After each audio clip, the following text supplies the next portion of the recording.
রাসূলুল্লাহ সাল্লাল্লাহু আলাইহি সাল্লাম বলেন, যে ব্যক্তি এশা ও ফজরের সালাত জামাতের সাথে আদায় করলো, সে যেন সারা রাত ইবাদতে কাটালো।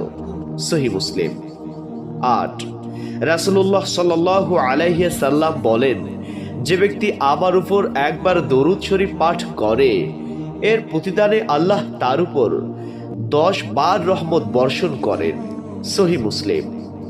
9, রাসূলুল্লাহ সাল্লাল্লাহু আলাইহি সাল্লাম বলেন, যে ব্যক্তি আল্লাহর কিতাবের একটি অক্ষর পাঠ করে, তার প্রতিদান একটি সওয়াব পায়, আর প্রতিটি সওয়াবে 10 গুণ বাড়িয়ে দেওয়া হয়।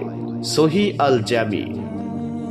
10, রাসূলুল্লাহ সাল্লাল্লাহু আলাইহি সাল্লাম বলেছেন, সাধারণ দরিদ্র ব্যক্তিকে সদকা দিলে কেবল সদকার সওয়াব পাওয়া যাবে, কিন্তু রক্ত সম্পর্কীয় আত্মীয়কে সদকা করলে সদকা